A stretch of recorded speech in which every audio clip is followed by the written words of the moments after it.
The plate event on table 27, Chris Dyson, Ryan Davis.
If Anthony Mifsud from Malta's in the room, do you want to come and see me, please? Anthony Mifsud.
can you? Table 4, please.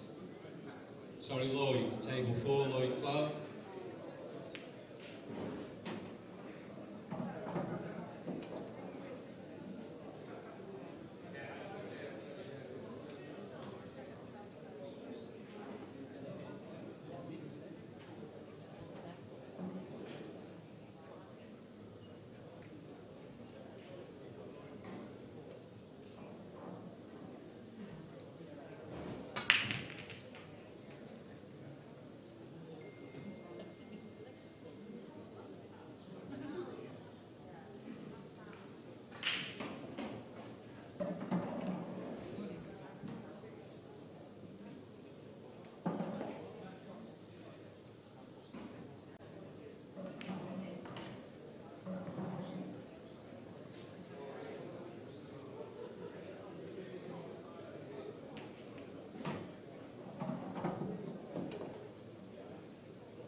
Now ready to start the 1:30 session in men's last 64.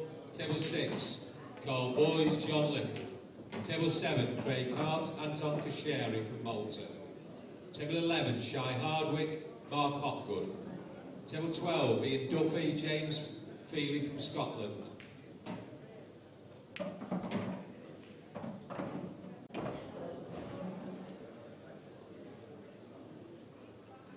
Can I have Phil Naylor, Carl O'Donoghue, top table please.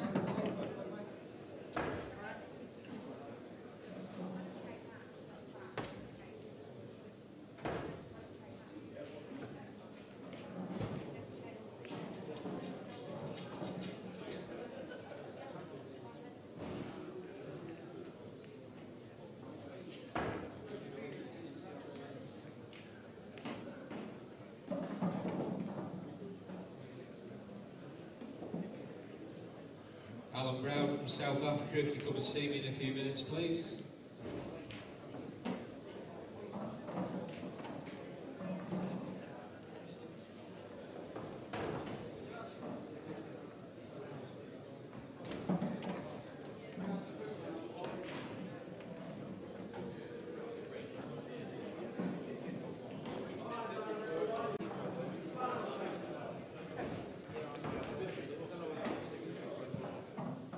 Table 5, Joe O'Connor, Govinda Gill from India.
Match on table 8, Callum Singleton, Ryan Pisani from Malta.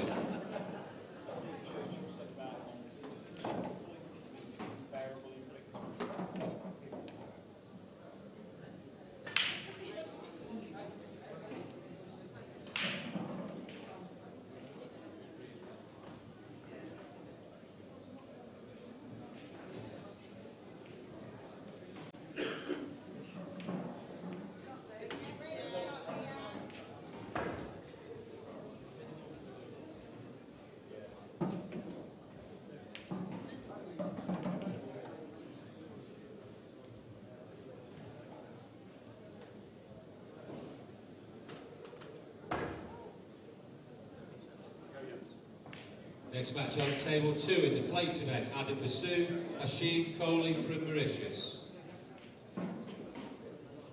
And could I have Abdurrahman Chorfi, Morocco, Jamie Kitchen, Northern Ireland top table, please.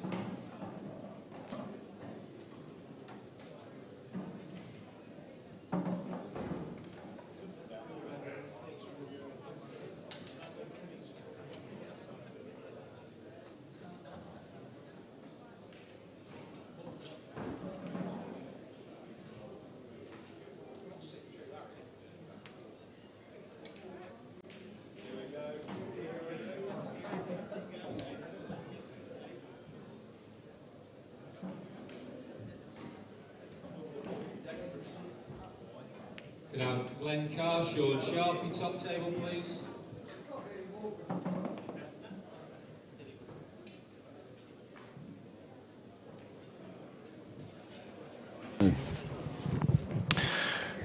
Right, good afternoon, everybody.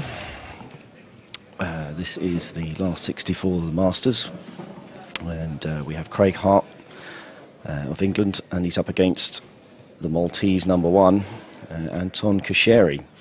And joining me, we have John McAllister again from my Northern Ireland pool team, and we also have Mr. David Very, Belgium, France, Greece, rest of the world. You name it. Welcome everyone. Before we start, I just need to say a little bit in French. Grand bonjour à Sébastien Ramier. J'espère que tu aimes bien le commentaire et le match que tu vas regarder. Comment ça va, Sébastien? That was lovely. That was lovely. And now we need subtitles both for you and me, don't we, in this match? This could be interesting. I think this could be it. This is a real multinational affair here, David. So, yes, I think subtitles would be useful for both parties, although you do sound a little bit more melodic than I do. Now, for those who don't know Anton Kasheri, he's the reigning European singles champion, but he also won the World Masters, I believe, 3 years ago. So he's definitely one of the favourites for this competition. He's come in with a lot of form, and he knows how to win this massive tournament. And saying that, Craig Hart is a bit of an unknown quantity. We've been trying to do our research because we haven't got the information in front of us, and we are of the impression that he may be a Lancashire County player, so he's a local lad. Obviously seems quite a good standard, and the fact he's made it the last 64, I assume he is a good case. So this one might be an interesting one for the watch. And a big hello to Fabrice van der Plas from Belgium, who again is watching the commentary. Bonjour Fabrice, comment ça va? Yes, if anybody has any questions or topics they want to know about or results they would like when they're listening on the stream at home, feel free to text us in if you have us on Facebook, or if you text the Beard Productions guys, I'm sure they'd be happy to pass on the information. I know that they're very proactive. Okay, so down to the pull. Seen a miss there, and Anton's now addressing the table. They are in a bit of a mess here. There'll be work to be done. To be fair, there's not been a lot of breaking dishes on this table over the last few days.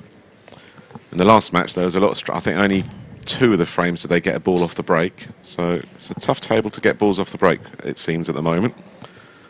But I'm sure Anton won't have that problem once you watch his break. He definitely has a bit of power behind him when he breaks the balls. And he takes his cue back about 10 centimetres as well, doesn't he? Well, definitely for the next break, I think we'll have a look at that one, David. Absolutely.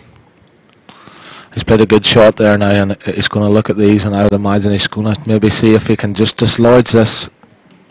If it's possible, can he dislodge this? Kiss that red, isn't it? Yeah. Opens it all up. And open it all up. He hasn't. He's No. clipped the other red. That was always the danger, the way they were sitting.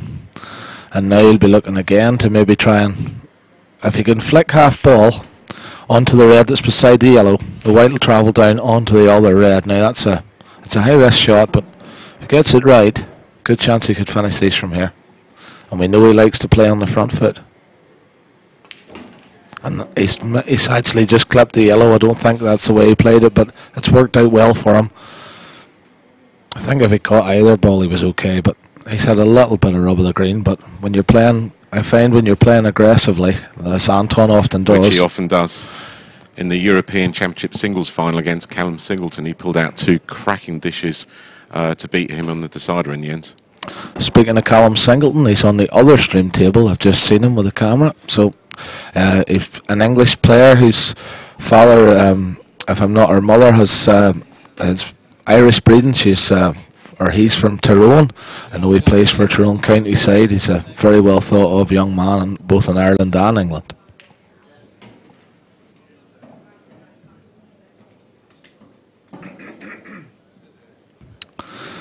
What would you do here, David?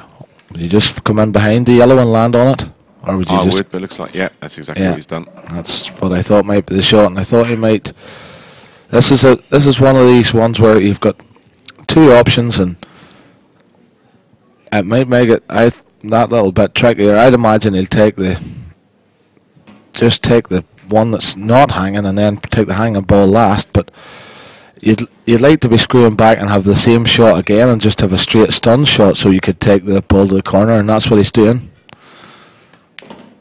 And he's played that well. He needs another inch or 2, and that hasn't just come out. I would say he would like that 2 inches further to the right, so it was a straight screw back shot for black to corner. I think he might just be okay there, so we'll see.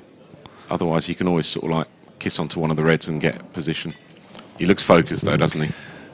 Anton always looks focused. He does. He's one of the nicest guys you could meet though, isn't he? I know, he looks like he should be playing pool with a knife clenched between his teeth. That's only when he plays against me. Yeah. And that's what I say. As I said there, it's when you just don't land right and you've a couple of options and you've changed your mind, you've gone and you've just landed an inch short. And on these tables, the minute you go 1 inch away from where you need to be, actually. but I think he might with be a bit all of right. left-hand side. Yeah, he's played a bit of swerve, but he hasn't got it. It's off the knuckles. But again, pressure on Craig Hart. Yeah, and you think Do any of you Craig's guys- got to take the most of any opportunity he gets here, because Anton's one of the best match players out there at the moment, and this is probably one of the biggest matches maybe Craig's had on TV table, and playing the current European champion. I've got to say, Wolsey, I love an underdog story. I've got to say, I'm firmly in the Craig Hart camp for this one. Listen, you need to keep on the right side of Anton after you offered to fold him like a deck chair during our Him game. as well. It's Yeah, non-stop, I isn't it, John? wasn't him. I wasn't Anton. At the time, I have more sense. So I'll say nothing. I would say that's brave, but I'd say that's probably more stupid than brave, to be honest. No, He said he just he loves an underdog story. I had a chat with. Sometimes I have maybe too much. Maybe a little bit too game. But I think I was chatting to Anton after the game actually, and as I said in the previous stream, he's a great player. He's not a bad lad at all. So, but I just would like to see. I always like to see a good shock. I think it's good for the game as well. I mean, I was trying to get the name of a player, David. You might know who. Give me a clue. Oh, big mistake first frame. My lord. Anton, I don't. Not happy with that. That's what happens when you talk about how good the guy is, and then Absolutely, you big him up. next shot he knocks the black in 1-0. And you've got to say, if you're an up and coming player and you draw the like of Anton Sherry in the last 64, and he makes a mistake like that, confidence that must give you. Yeah, absolutely. Now, as I was saying just before, have a look at his break now. And just like how much he moves his cue, or how little he moves his cue to get the power that he's got. It's always impressed me. I just like his intense focus. He looks like he's angry all the time. Yep, he'll never give up. Never. Here we go now. Probably difficult to see from this angle. And Well, he couldn't have split those much nicer, and still... let's come up dry again, and the Still yellows nothing there. are looking good. I like these yellows here, Wolsey. This table does not like to have balls going down off the break. No, it's surprising, isn't it? Well, we were saying about Craig needing to get off to a good start. He's been given a gift for the first frame, and he's got an excellent chance here. Let's see how he holds up.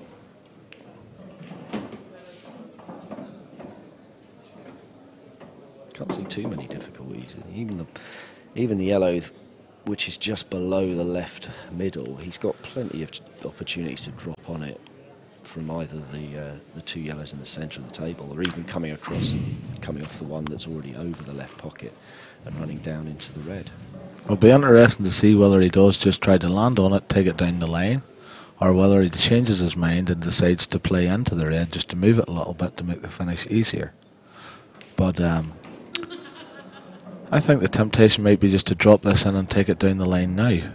I think that's the side. If he's feeling pretty confident, that's the shot, is to take this one that way.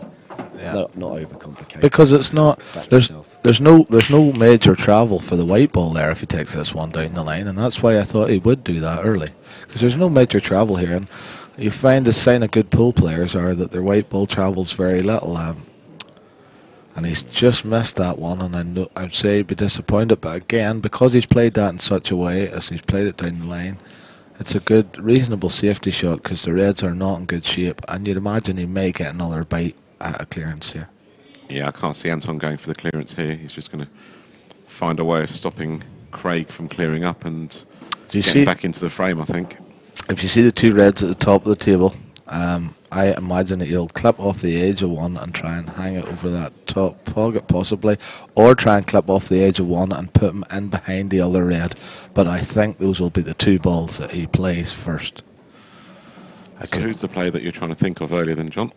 There was a player who came from, I think he was from Blackpool. He qualified out of nowhere, and I think he got himself to a quarter-final of the World Singles. It was a character, this boy.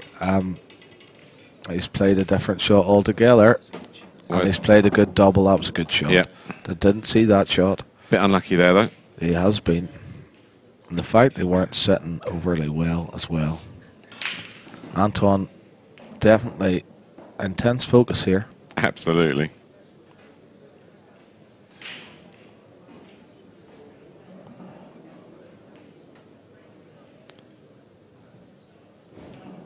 Is he going for another double? He is, you know.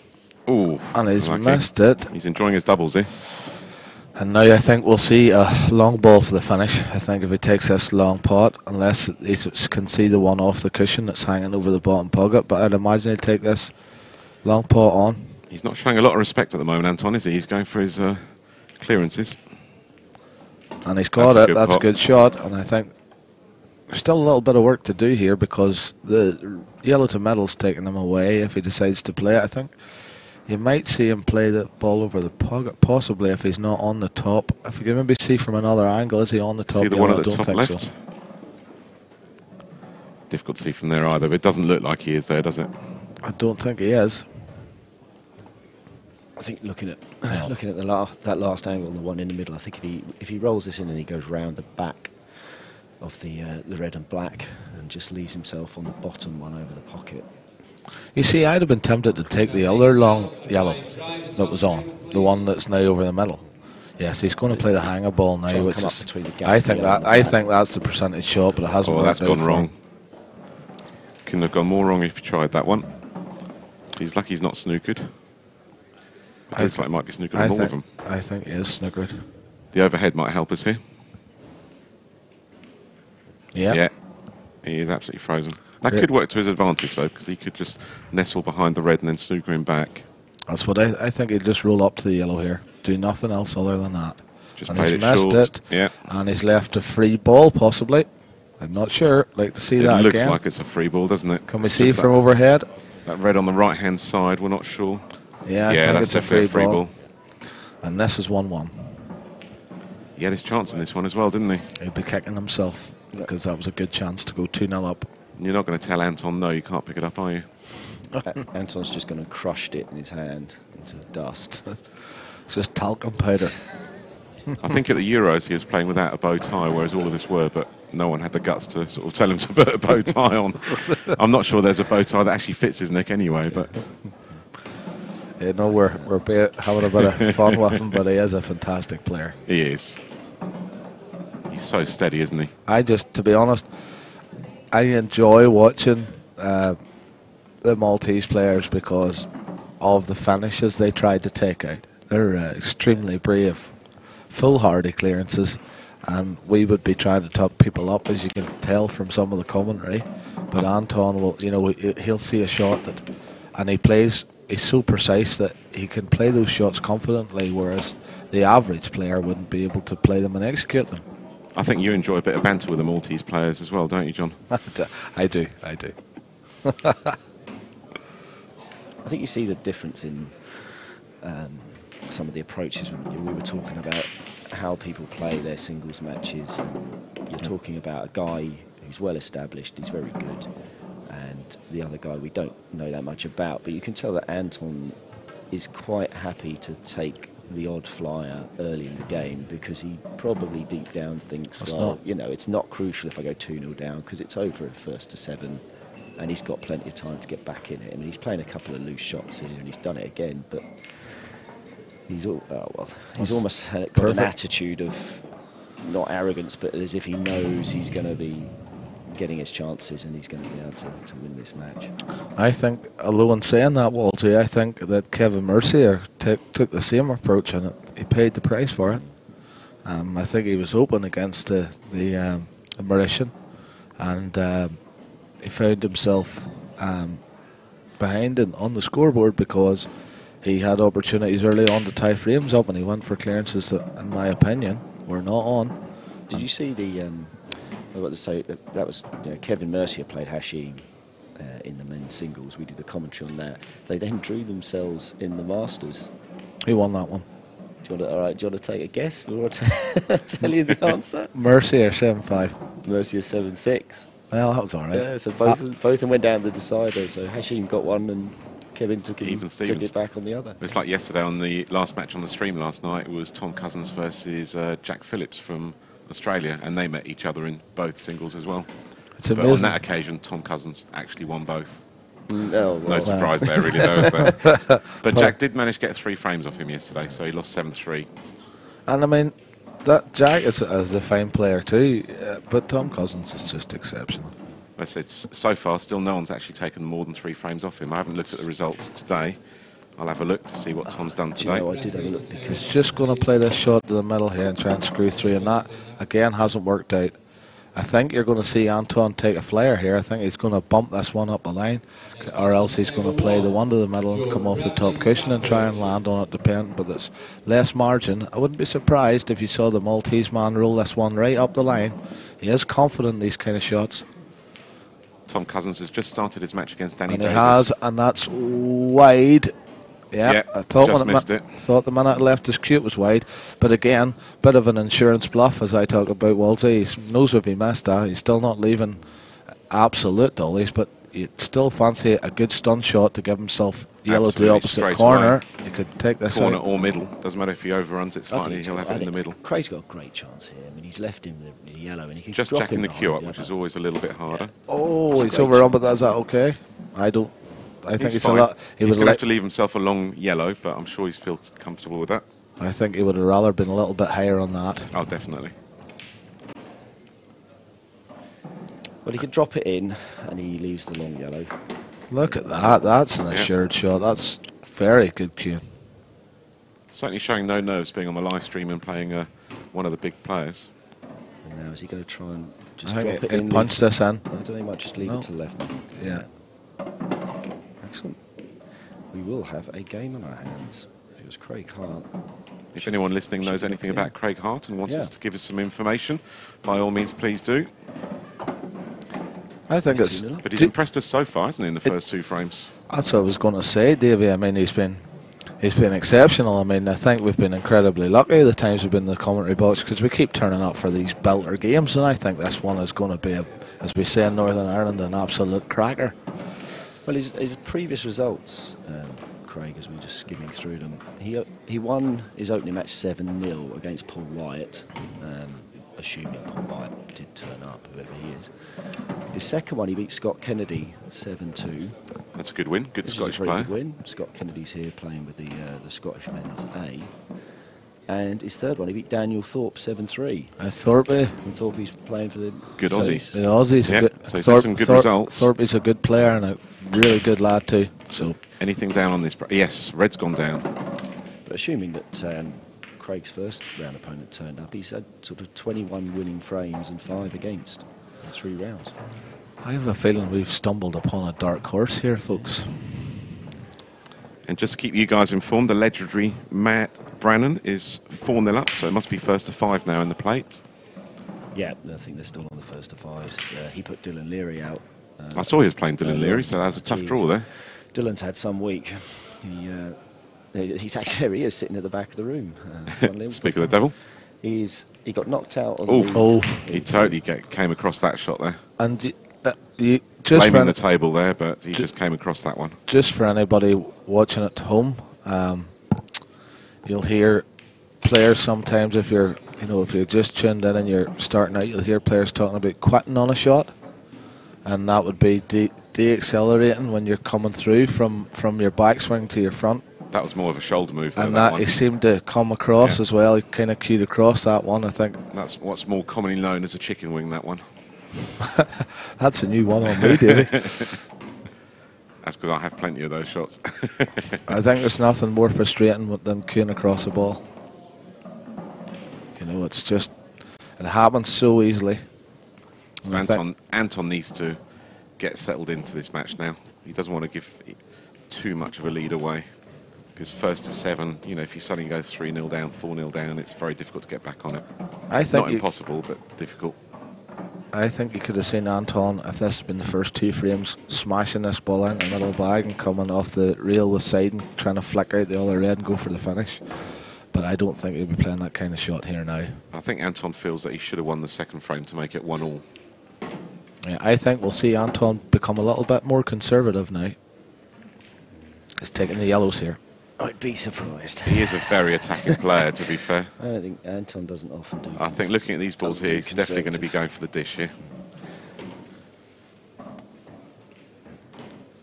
Will he take the pocket now? Let's try it. No. That's a good shot. He wanted a little bit further, but...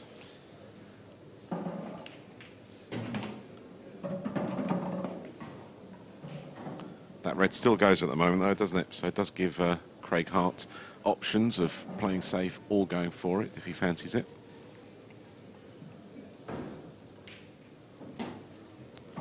So was it an early night for you boys last night? It was early. Sun coming up early. Yes, it was early in the morning. And that's probably the worst thing that Craig could have done on that shot there, because he's now actually tied up that red, which Anton was trying to do, and he's managed it. But I think he's now going to do a DF here and take that pocket. Yeah, he's just going to try and take the pocket here. I don't think he's quite done it. Maybe if we could get another look from a different angle here, yeah, please. The overhead shot might show that yellow goes past that red, off the cushion. I've got to say, the Beard guys have been fantastic this week. Both Paul and Dan. Dan's been fab, really friendly and helped us out greatly. So I think George has now joined the team as well, so there's 3 of them now who are going to be carrying on for the rest of the week. Well, big shout out to Dan anyway. It's a long day for them, isn't it? I mean, they're in here at 9 o'clock. 16 hours a day, and then last night we put on an extra match as well with Tom Cousins, because that shouldn't have been on there, but they put on an extra match because a few of the spectators requested it, and they happily helped out. Well, that's good. Yeah, it's good that they're sort of manipulating the matches a little bit to try and show as much as they can. I got to say, I think their coverage is as good as I've ever seen for live stream pool. It's a pity there wasn't a few more like them. I know back at home some of the clubs are making a real effort to have streaming. Rax and Ballymoney, as Big Nigel's made a lot of effort to have good level of streaming, and I think people do want to watch. I think when you look at the popularity of some of the players across the UK, people do want to watch them play. They don't mind what the tournament is. They don't mind if it's a local league or international matches. They just want to watch the best players because you can pick up a lot watching these guys. Rob Sim and Joe Well, Walton, record, I mean, all of these please. matches on here are recorded and stored on YouTube, and the matches that have been going on this week, at the moment they're topping sort of 7,000, 8,000 viewing figures, and that's nearly, it's nearly every match, regardless who's playing. So it's certainly getting a lot of popular ratings. That's a good shot by Anton there. He's played a couple of good shots on this clearance, brought a couple of difficult balls out, and he's now given himself the chance to take out the clearance. I think he'll bump this one in and come up again and take the other one. And he's clipped it. He wouldn't like that, but that's okay. He wouldn't want to have been clipping that one. And you see now he's now having to take the red into consideration, which he wouldn't have had to do had he come off the cushion and passed the yellow cleanly. I think you'll see him play a little screw shot here. Oh, I don't know what way he's played that, but I didn't like it. And he's landed nowhere. Well, he's just played to get out, hasn't he? He knew he was going to hit the red, and he's just played to try and screw out and get somewhere up the table. He's not much. I would have been tempted, because we can't see the angle as well as Anton obviously can, but I might have been tempted to try and screw up in between the gap between the red and yellow as we see it here, if you track that white right up. But obviously the red was making that, clipping that ball has made that finish so difficult. He was always hitting the red, and he put as much screw in it as possible just to pull it somewhere up the table. He's a little bit unlucky because it's not as if the yellows were covered and he wasn't going to get a chance on one of them, but he can try and drop this in, but his biggest issue is he's not going to be able to screw back off it to leave the other yellow to the top right. He's going to be putting the white dangerously close to the pocket if he tries to screw off this, and he doesn't seem to have much of a safe shot. We might see something special from Anton here. Well, he is capable of the big shot, and he's not scared of the big shot, as Davey was saying earlier. Absolutely. Yep. Looks like he's going to put this yellow top left-hand pocket and use the draw to get the white back out to pot the other yellow. Is one thing he's looking at there. But he's just eyeing up whether he can do that or if it goes in off. But he's definitely looking at it. I'm going to use the yellow, trying to use the knuckle to flick it out. Yeah, I think the shot might be on there. Here Let's we go. see what he does. No, he decided it was too high risk, and he's actually. Oh, that's a result. Yeah, he's happy with that. That's Might even see a smile out of him from that shot. I bet he's absolutely beaming. Cheshire cat grin. Yeah. Yeah, I doubt it. A full set of teeth. Let's have a look. Look at that. He is absolutely ecstatic the way that's worked out. That is a smile from him, though, to be fair. Anything other than a grimace from the big man. He's, as I say, intensely focused character and very well thought of in the game, his ability. And that's a lovely cute shot. He's just stroked that in. He's just stroked that in beautifully, and he's found himself now. We might see a little punch to bring him out a little bit, and if he drops the one that's close to the middle into the middle, it's game on and possibly 3-0. And he's played that, I don't know, I think he may have played that to try and play one of the two, but I don't think he wants to leave the double to finish, isn't he? He's played for the two on the left-hand side so that he can just pick them off. Yeah, he could drop the top of the first two in, drop one in there, and then play the other one into the bottom left, and that would leave him the back double. He's just going to want to be a bit careful about not leaving himself bridging over the top of Anton's yellow. But if he can roll it in and then roll into the bottom left and leave himself the back double, that's a good. You're right, Keith. That's a better shout. He's a bit unlucky. He's done what we said was the problem, which was not being so close to the yellow that you're having to play over the top of it. He's tried to punch it out of the way, but he's hit it so smack in the middle. I think he's wearing a pair of 1990s pods on his feet there. Do you remember those gems? Pods. Other shoes are available, but You two keep talking about him punching, but I wouldn't suggest he punches his way to victory against Anton, to be honest with you. I think he'll be looking at that and be very disappointed. I actually think he should have dropped the one to the middle first. He would have snooked himself in the red as well. It was tough. Yep, 1990s pods, there you go. Not a big fan of that style of shoe, but it's not overly important. We don't know for certain that was his feet. Because if Dan's doing camera, there's always a chance that that's someone else. And there's Anton stroking that finish in. That's a massive left stop for Anton, that is. Suddenly just 2-1 down. Trails only by one frame, and I know that you can see there, he'd be thinking to himself, that was a big one for me. I'm just going to run through some scores while they're racking up. So if you're not familiar with the Masters and what's going on, we have the World Championships up here over the course of 10 days, and because you've got all these players from around the world who are turning up on the second weekend, which this is, there's a Masters tournament run. It's open to anyone, so all the players at the Worlds are in it, plus anybody who wants to turn up, pay their fee, or they go through some local qualifiers. So you get a lot of kind of budding amateurs coming in, and the draw is random. So you can get through 2 or 3 rounds of this, and you can suddenly pull yourself a game against Tom Cousins or etc. There's no seeding, and you get some very big clashes. And we're down to the last 64. John Rowe's just gone through, beaten, unfortunately, our Northern Ireland boy Tristan Byrne. He's beaten him 7-5. Shane Thompson's through over Nishant of India. Lee Kendall's leading Steve Dempsey 6-3. Robert Brady has put out Phil Harrison 7-5. That's a good result for him. As I said in the previous stream, Keith, I'm a big Robert Brady fan. I think he's a great player. Dave McQuillan is 6-5 up on David Martinson. Mick Hill and Josh Kane is 5-all. Josh Kane's impressed me this week. He's played some good pull. He walloped Chris McMullen last night. I think it was 7-0. Wazim, jeez. Did Chris turn up to that match? Or? Oh, Chris did. Chris did. Okay. He was there. We were wondering on the commentary. Our favourite Silver Fox was there, but unfortunately, because he was hoping to be on the live stream on that match, but maybe he's probably glad he wasn't there. Lee Pickard's put out Eddie Barker 7-6 on the decider. Carl Sutton is a 7-4 winner over Darren Matthew. But Scotland are still going because Pat McCarron has hammered Neil Wren 7-1. Gavin Lomax has beaten Paul Clack of Australia 7-4. Pat McCarron was in good form again. They drew him out in there's 2 rooms here. We have the room where the TV table is. There's about 16 tables, and then there's another second conference room down the hall. So there's matches that are going on in there. And they drew McCarron's one out and put him on like table 23 in the other room, and he cheered because he said that means now I have to walk past the bar to get there. That wouldn't be a week in Blackpool without Patty McCarron.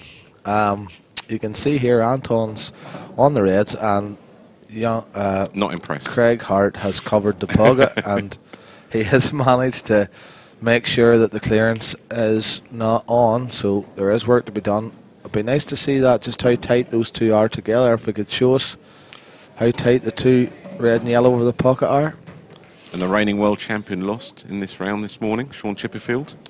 He's out. I knew he was 5-3 down, but he's lost that match. Yeah, Chipperfield's they are gone. close, you can see there. So yeah, that's what I thought.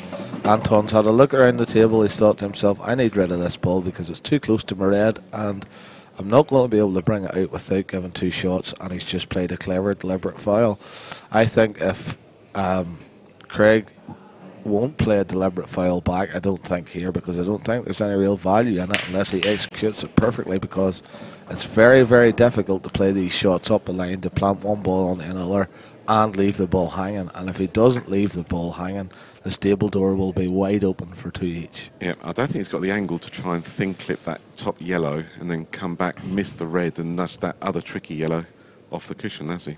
So because if he plays off the edge of the one that's left Chinese as well, so it's awkward queuing before you even think about it. If he plays off the edge of the first one and he runs into the other one, he always leaves the danger of clipping off the other one and going in off. He's tried to play my shot and he's played it poorly, and the stable door is open as predicted. As predicted. And that's the problem, folks, when you try to play those kind of shots. If he had what I would call a more visible white ball there and a bit more room to put his hand on the table, then yes, I would have given that shot some kudos. But Very difficult to cover the pocket at that angle, though, wasn't it? Yeah, and as I say, the minute he plays that shot, it becomes 10-1 in the frame, you know. And again, I know I'm a great believer when I'm speaking to any up and coming or beginning pool players, are saying don't play the man, play the balls from where they sit. But it's very difficult when you know you make a mistake and there's somebody like Anton Kasheri waiting to come in, and you know that's 9 times out of 10 that's going to be your last visit, Davey. It does look like it as well in this frame, doesn't it? Ben Flack, please, top table. Oh. Still okay, 2 shots carry, but Now, did that rattle or did it jump back out? no, I think it rattled. I think he missed it. He tried to put a lot of side into that to just spin it around the table to get where he is now. Still got the advantage though, hasn't he? Wolsey, I know you and I would be purveyors of a safety more often than not, but would you say that if you had an up-and-coming young player, would you encourage them to be an all-out attack-based player in the modern game? Is it better to, when players are playing them, to be very aggressive, or do you think there's still room for the old-school players? Well, when you watch the juniors and people in the under-23s here, the juniors don't care, and I'm not a great fan of trying to teach or tell somebody how to play safety shots when they're younger, because all they want to do is pot balls, and they're very good at it. I mean, if you can't pot a ball, then obviously you've got to start finding some other way through. But at this level, if you're potting as well, I still haven't found a way through, to be fair to you. Why? And a lot of this safety stuff is just experience, because so many frames you don't play a safety shot. I mean, you can go through a match and not really play anything too clever. We watch these streams, and sometimes somebody plays a clever shot, you don't spot it, but you remember it next time you're in that position. I mean, it's a perfect example here now of Craig. He's got to play a safety shot. Anton there was a little bit too cute. He tried to screw back to get on that red. I thought he'd just screw back a little bit and try and hit the cushion first and pot the red, and it was a natural angle to be left on that last red. But because he tried to be a little bit too cute, but he's still in a very good position here when you look at those yellows. I'd rather be reds, definitely. A position where, the three of us could look at this and probably find 2 or 3 safety shots to play. Long double, try and cover the pocket. You've got to get one that's really good. Oh, that's not the worst. That's not bad at all. That's not the worst. I'm actually quite impressed with that shot, because he's managed to cover. I think he's covered both balls. And the other thing is, if Anton plays cushion first and tries to hit the red, he's got to generate a lot of power in a tight space to get the white out round the table. He's very close to the cushion as well, so it's not easy. No, I think that's as good a shot as you'll see in that circumstance. Quite impressed with that shot. Yeah. Well, knowing Anton, he's going to go for this. He's going to play the cushion and try and cut the red in, and then go around the top cushion, the side cushion, and down for the red. He likes an attacking shot, as we've said, and that would be the attacking shot. I think if he powers this in, a little trace of side. And Mick Hill and Josh Kane is currently 6-all at the moment, so a deciding frame going on as we speak. Yeah, as I said, I'm really impressed with Josh Kane. He's a nice lad too, but he is a fine player, and he's played some beautiful pool this week. He was unlucky in the World Singles against... he's played that. He's played the shot we said, and he's generated that much power. The white's careering towards the top pocket. How did that red not drop? He's not going to be unhappy. He's not going to be unhappy with that. He's had a look up at us there. Look at us, just to say, how does that not go in, folks? He didn't seem to do that hard, and it still went all around. No, which is Smiler, who plays for Mauritius? Do we know his real name? I can't remember which one it is, to be fair. I was just looking at it's one of the Mauritians who knocked out Sean Chipperfield as well. Wazim. I can't remember which one. I'm not sure it's Wazim, to be fair. I think it's Shabfi or something like that. Good win for the Mauritian, though. Yeah, taking out the reigning world champion. Fantastic. I see Duncan Pisani's 4-3 up against Phil Cullingford. Duncan Pisani, good player as well. Let me see. McQuillan's lost. Dave McQuillan's lost. He was 6-5 up. He's lost 7-6 to David Martinson. Josh Kane, Mick Hill, as Dave was saying, is 6-all.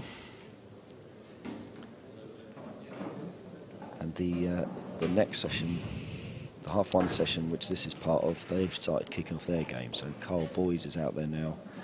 He's 2-1 up on John Little. Mark Hopgood's 2-1 up on Shy Hardwick. I've actually never seen Carl Boys play the 8-ball. I know he's good, but I've never actually seen him play.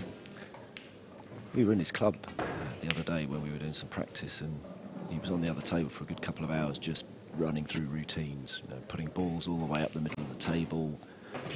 Then he was changing them from being alternative colours and trying to pick off the yellows out first, then the reds, and then he was doing it where he had reds at the top half, yellows at the bottom. That's a good shot from Anton. Sorry. I'm guessing he's learned a lot of those routines from his American pool days as well. Yeah, they did. It looked a lot like sort of 9-ball drills that he was doing. You kind of think there has to be a market for the like of that on the web for players, because you know any ones that I know of have picked up from other players, and he's overhit that and landed between the devil and the deep blue sea, in between. And I think he would have liked to have been taking that to the corner. And I think he's a little bit irritated there. You can see with the you see wagon there. You can see the shake of the cue from Anton. He's a bit disappointed with scared that. of him. I think he gets this. I'm gonna say he gets this. Is he going to cut it or double it first? I think he's cutting it. You're going for a cut. I think he will. Do you think he'd go for a double? I was wondering if he'd play the double with an attempt to sort of screw the white down to the bottom cushion to at least make it difficult if he does miss the black. Yeah, that's what he's got. He's played the double. Good. He's missed it again. Missed it again. Two doubles he's missed in this match. And you can't help but feel, if you're Craig Hart, you're going, right, I've got to take this out because I've had a great chance in the last frame and I could have been 3-0 up and it's 2-1. So this is a chance to take a 2-frame lead in a race to 7. Josh Kane just missed a double on the black, just rattled in the middle pocket to beat Mick Hill. Oh, that'd be disappointing. He's been unlucky because Josh Kane missed a black down the cushion to beat Carl Boys in the world singles. And then Carl Boys came back to beat him. Kane's played an attempt at safety. I thought he might have taken those on. And how's his luck? Can we have a look? I think he's going to have another double. Can we have a look from the overhead angle and see if he's on this? If he can't see enough of the double, he might still risk it. Thin cut's too thin, isn't it? Yeah, so it's going to have to be the double. I think he's going to have... Can he even see enough of it to get the double? I'm not sure he can. Oh, yeah. I think he might just only be able to take a very fine slice of this little black.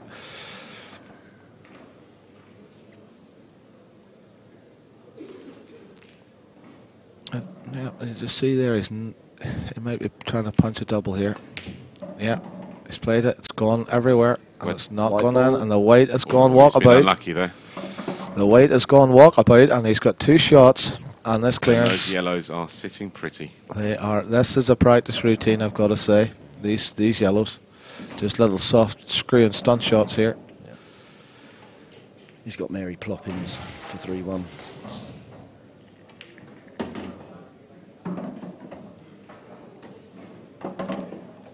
Is the Mick Hill one still going? Still going, yeah. Josh Kane's snookered now, so he's trying to find a way to get out of it. We've been asked, is there a score in the Callum Singleton Ryan Pisani game, please?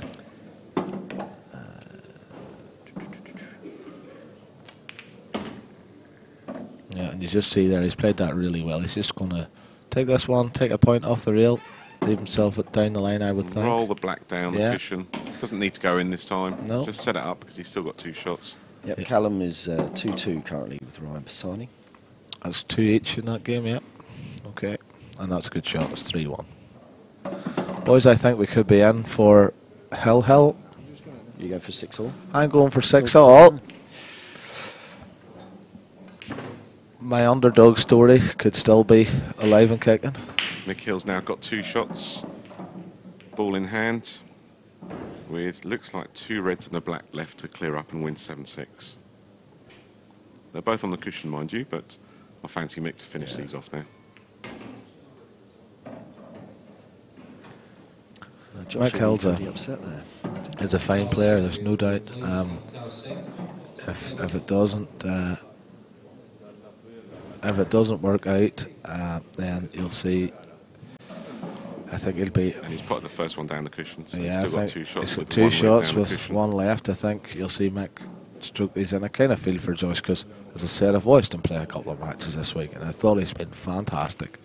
So I think his time will come. I think Craig's gone for a little tactical toilet break there. He's gone 3-1 up and he's walked off, left Anton to stew over those mistakes that he made in the last frame. Oh, can't see for me. Is he on the black? Mick Hill's on the black, but he's got too close. He hasn't got an easy black. And he looks... His head, he's so much space. His head on the side of the table. Mick Hill has his head in his hands here. Just trying to keep you guys updated. It's not on the streaming, but we've got it from another Facebook live streaming here watching it. He's just a wry smile. Which room is he in? Is he in? He's in the main. He's in the main room. I think if the cameraman can the beard cameraman get any zoom part in of this Mick Hill match? I think he's on about table 12. No, it's a little bit too far. There's too many people in the way. Or was it table 13? Can't tell. Yeah, he's on 13. He's in the far back corner because I'm just seeing him prowling around. You can see his back. Yeah, you can see his back there. Just at table 13, pointing at the table with the cue. And he's just wagging his cue. So he looks like he's what?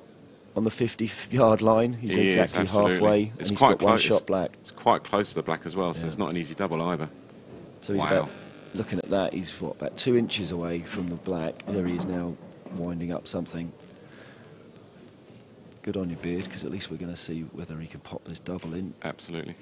No, he's missed it. He's missed it, and he's got a second chance now. He's missed it, and just it looks as if he's gone. He's landed, had a result there. It looks like he's left a real tough black here for Josh. But Josh will be happy to have another go, to be fair. We need to get Faithless out the way. Come on, Maxi Jazz, move yourself, son. If all the players could just move out the way for this can shot, we clear the arena? That would be good. Clear the arena so Beard can get a decent view of this Josh Kane perler down the line. Well, we can see that Josh is a couple of inches off the top cushion with a white ball. And the black is about an inch off the cushion. Just below the right centre. Yeah. So here he is trying to play it down we'll the rail. We'll see by the reaction. Safety.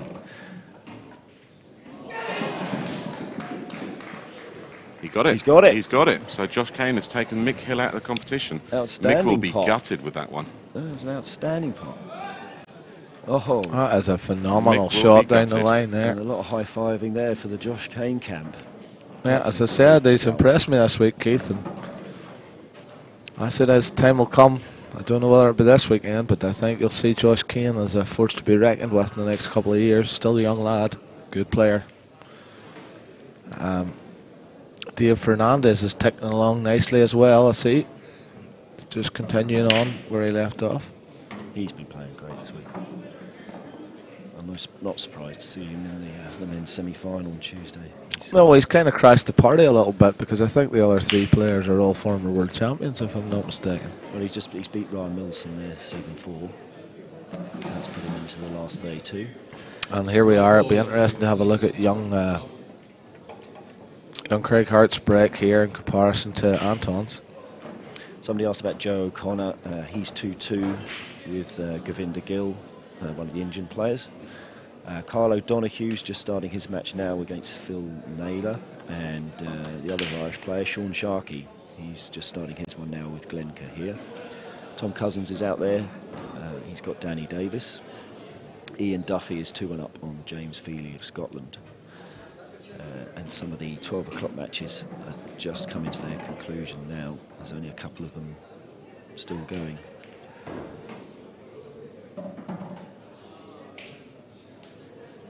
Well, that's a big shot with Josh beating Mick Hill.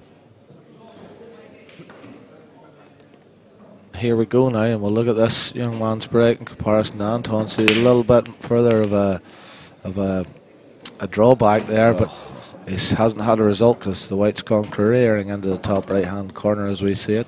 Red's sitting up nicely. I think we'll see Anton go for the game here. That's annoying though, isn't it? I mean, he's just got 3-1 up. He's gone and took a little break, had a word with himself, probably coming back in and thinking, right, break here and clear. It's 4-1 and I've put the pressure on him, and he's gone and ditched the white ball. Yeah, and you've got to say, Keith, there's when you try not to, but when you are playing against somebody who you know is a good player, you are very conscious of the chances you get. I think you're more conscious of the chances you get against a good player than you would be against somebody you feel your favourite to beat. So those chances, I think, almost they hurt doubly when they don't come off for you. And again, even though Anton's probably going to take these out, they split very well, but again, the ball hasn't gone down. We've seen quite a few dry breaks on these tables, and people aren't. It's not as if they're not splitting. Those balls are flying all around the table, but they are struggling to get one in. And you see that there, he's just played that and flicked it in. That's quite a good shot. But he's now looking to think, how am I going to get on the one on the bottom rail? That'll be the key ball, I think, in this clearance. And he really only has one option here. I think he would like to have seen that yellow move a little bit further towards the cush, so he could have been able to slot the other red into the corner, because I think that's what his plan was when he did disturb the yellow. He's looking at it here now. Yeah, I think it would be nice if we could see it from that angle too. But I have a feeling that one may not go in cleanly to the bottom left-hand corner. Well, if the red on the black spot goes bottom left, he might be able to just roll this in, take it either corner. He's played it opposite corner. That's not too bad. With that red, I don't know if Beard can show us, if the red on the black spot goes bottom left, he's got other options. He could take the red to the right middle and run through. Yeah, it's tight, I suppose. He probably has to go this way. Yeah, he's played that through. And I think he's landed a little bit short there, but it's amazing how many times this week we've seen that shot 2-3 inches short, and I mean, it's top quality players we're watching here. But again, it's the TV. Yeah, everybody who's been in here is saying the same thing. The TV ones are just running that little bit slower. You're not quite getting the bounce off the cushion that you seem to get with the other. Oh, and he's hung that. Tables. And our man Craig Hart here will be absolutely delighted to get another shot. I think we'll see. Will he take the one that's over the pocket here and try and tuck him, or will he play?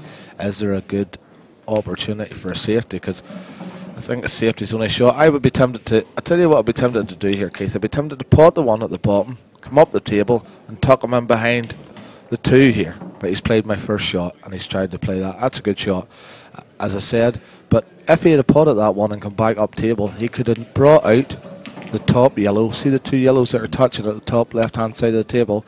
He could have brought that out by knocking it off the rail and put him in behind the other red, and then all his balls go as well, which asks another question of Anton.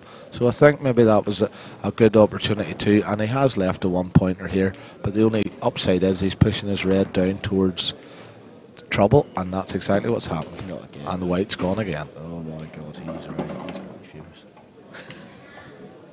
A bit of background on Craig Hart. He actually plays in Chorley, near Wigan.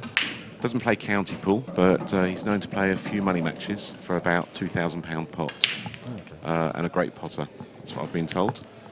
I've been very impressed with his temperament, Davey. Absolutely. Clearly the money matches helped him, sort of like his temperament being good. He's not fazed by the live stream at all. I'd imagine if he's played money matches for maybe £2 and £4 grand pots, he's probably had enough noise in the venue that a live stream certainly wouldn't cost him a thought. That was pretty loose there, though. That wasn't a great shot there. That was pretty loose. And again, Keith, if he plays the shot I mentioned first of all, and I know he's ended up with 2 shots out of the shot he's played, but if he plays that shot, he doesn't need to move that ball. You know what I mean? Yeah, I agree. I mean, he played a containing shot there, but he's only got this opportunity because Anton had such an unlucky enough, and Anton hit the red perfectly okay. But I think you'll see Anton get another bite at the cherry here.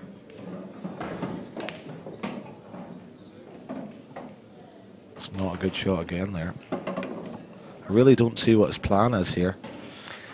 Well, if he does play this plan and he gets okay, He's played a good shot. That's the right move at that stage. Yeah, it's a good shot.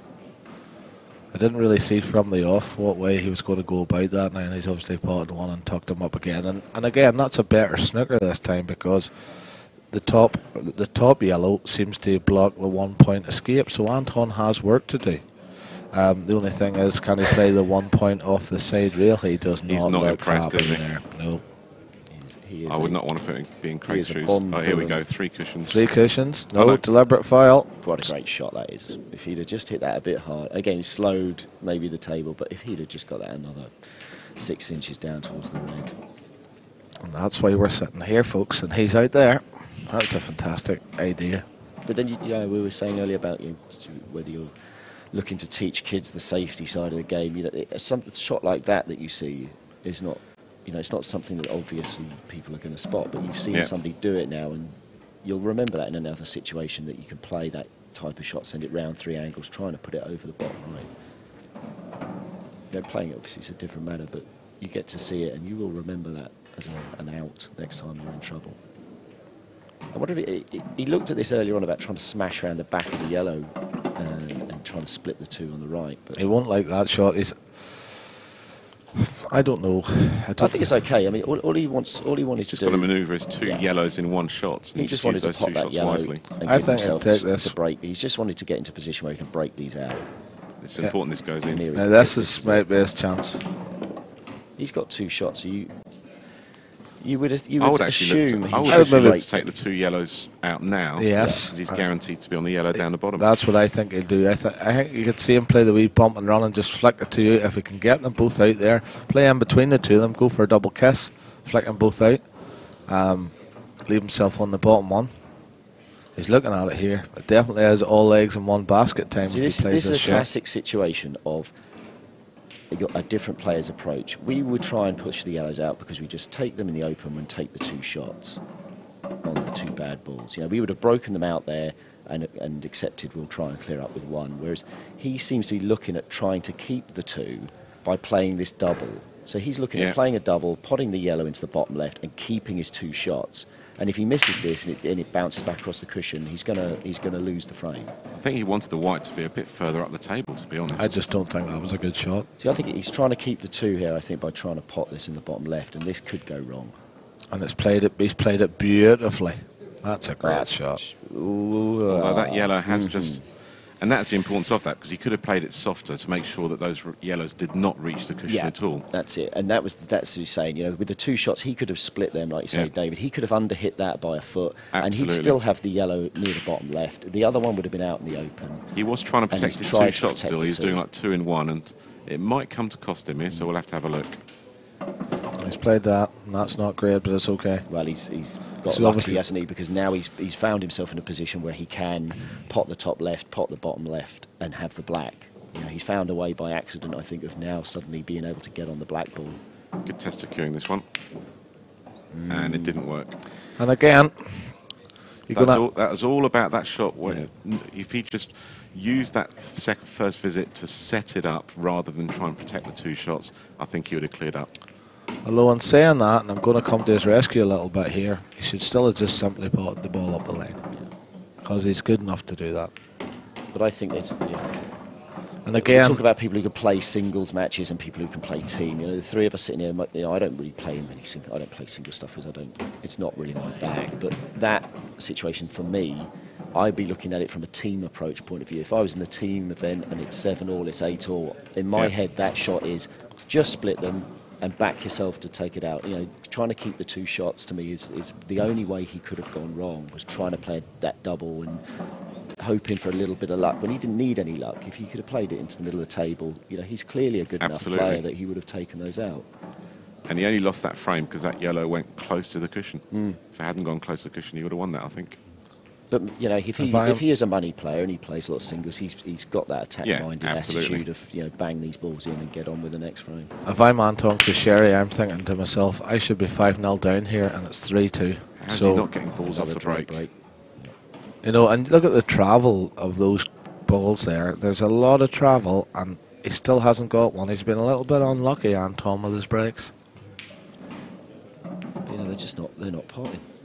They're struggling to get a ball off the break, and they're leaving an open table most of the time. We've had a text in from Pierre Sharp, who's watching from home, and he's saying, as commentators, have we not noticed that both players are high off their cue when they're cueing? Well, Anton's action is always quite. You said about it before. He cues quite kind of close to the ball. He doesn't bring the cue back very far, and it's all kind of generated out of his shoulder.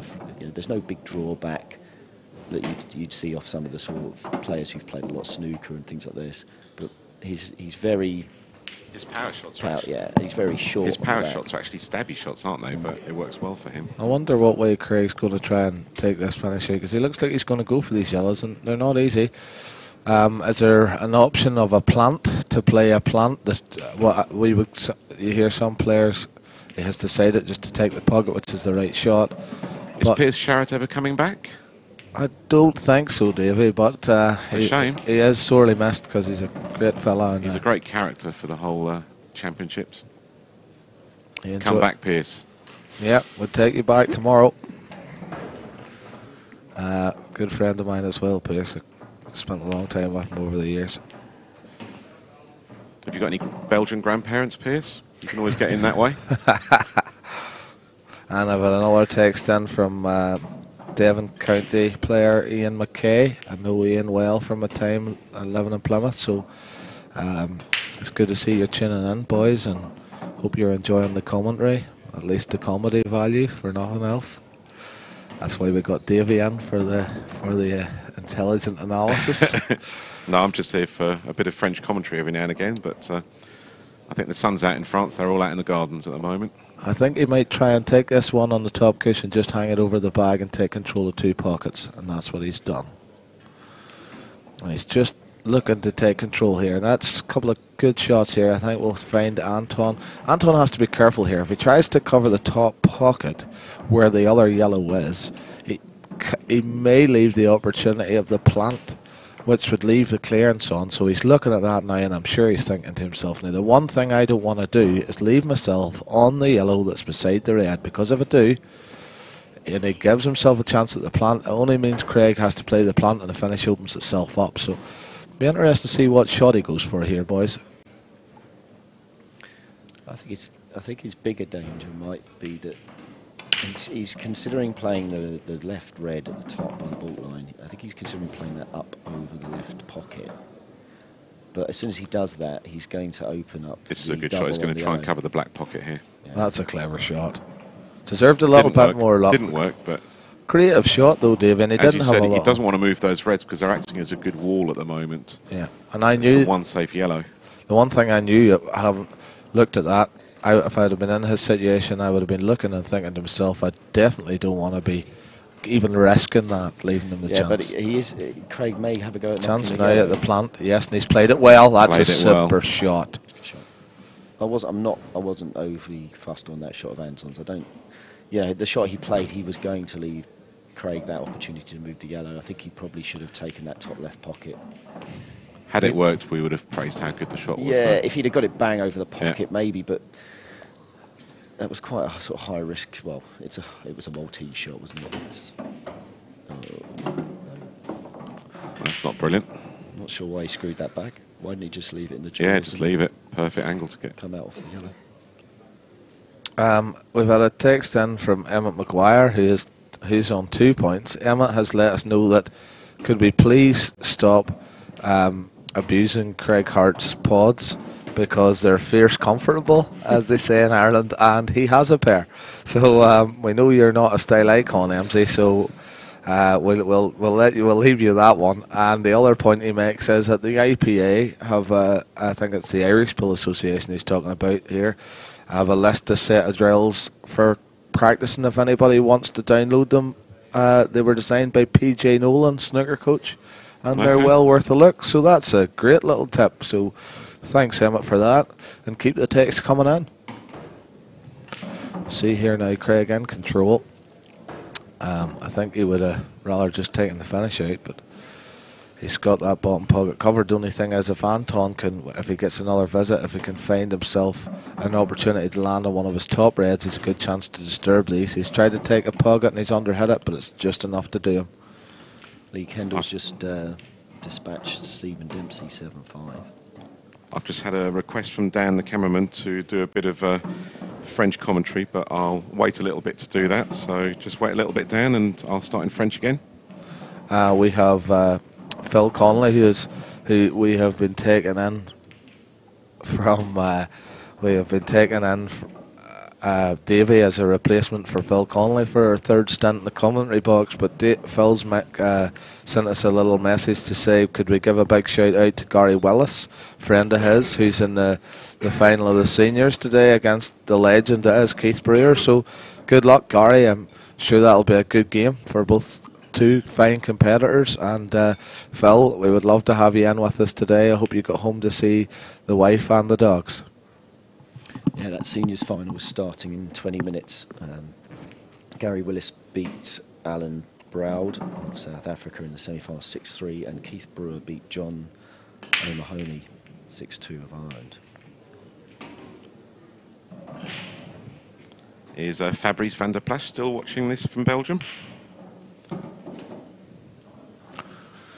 See here, just from the way the balls are sitting here, Anton's been clever. He's just decided to try his very best to get an opportunity to take this pocket, or at the very least to free it up.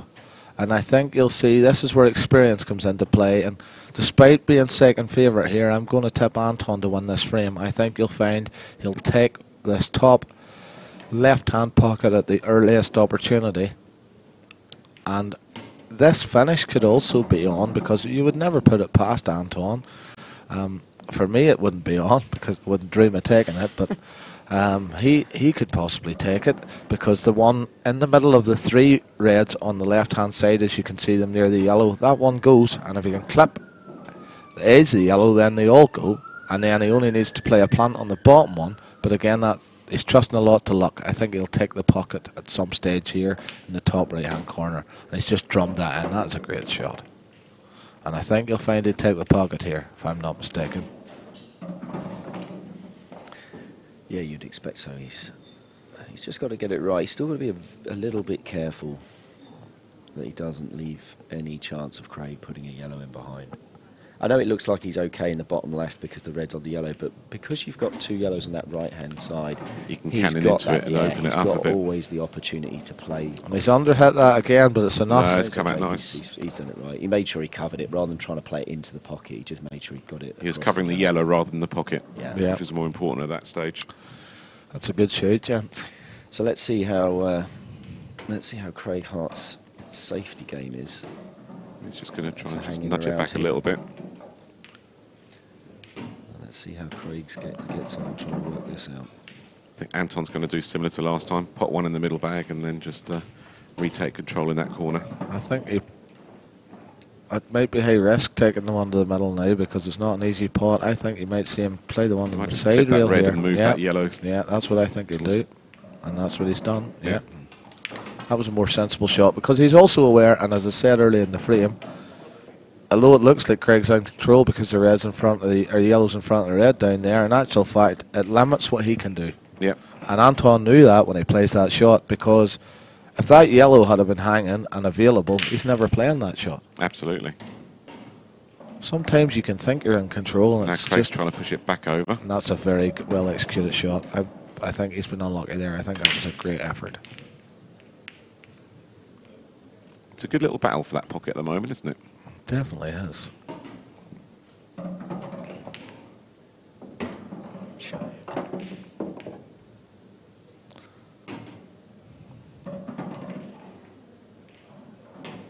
I think Anton's got to cover this bottom left, hasn't he? He's got to find a way of just putting the red right in the jaws of the pocket to stop Craig taking a flyer at a finish. Right. So you might try it now with the plant. Yeah. He's going to try it. And that's clever enough, because he's going to move the bad red away. Yeah, that's what I thought he would try and do. But again, the only thing is, a bit firm. Yeah. He's hit that a bit firm, and I think he might. What do you think here now? I think he might go for the clearance here.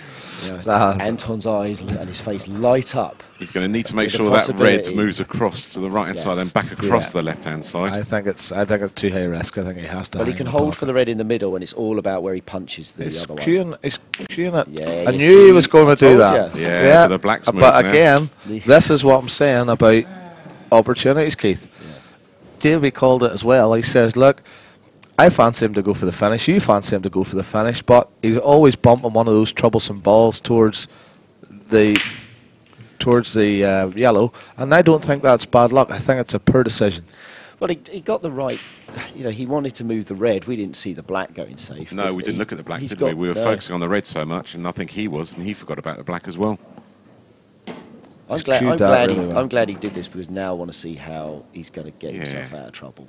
I must admit, there is never a dull moment watching these attacking-based Maltese players. We played them in the semi-finals of the European Team Championship 2 or 3 years ago. I think the last time I was an international player, and the first seven. How is Anton going to pot this black? I'm going to say he pots the red. He goes round the back of the yellows, and he's going to leave himself a double into where to? It's not even easy down. Double where? Where's he going to double this? Top left. Does it go past that yellow? I think it's got be enough space, does it? Wonder if the overhead shows how much space there is on it. No, there's not enough space, I don't think, there. I think he's in soapy bubble. It's not a big pocket with that yellow there. I think it does squeeze in, but it's not a big pocket. Don't skirt the issue. How's Anton? I think it's going to. Okay, I think it's going to go off 2 cushions and leave himself a thin snack to the corner. There we go. Okay, I called it. All right, so I called it. Did I get credit for that? Yeah, that was. Yeah, I thought he might have gone up. What a great shot! I thought he'd gone higher and played the double. See, I knew what shot it was going to play. That wasn't the issue here. Well, this guy. How great is this? He's going to drop. He's going to pot this. He's going to pot this. No, it's coming up. It's coming up. I told you. And that's 3-3. Anton Kusheri, you, my friend, are a talented case. Have we seen a smile there? Did he smile? No, he hasn't smiled yet. Look at this.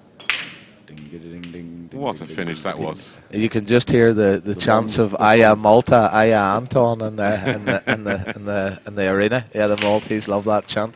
Hats off to Anton. That is a super clearance. I knew the shot he was going to play there, Keith, but I mean, I didn't think he was going to be able to stay low enough to cut that when he was looking at going around the angles. I can't help but feel I watch these guys, and you can tell that your game is not in the same mould or a similar type player, because I'm chastising him for playing an attacking shot, and he's landed himself in a world of trouble, and he's pulled out an awesome clearance, and that's why he is a Masters champion.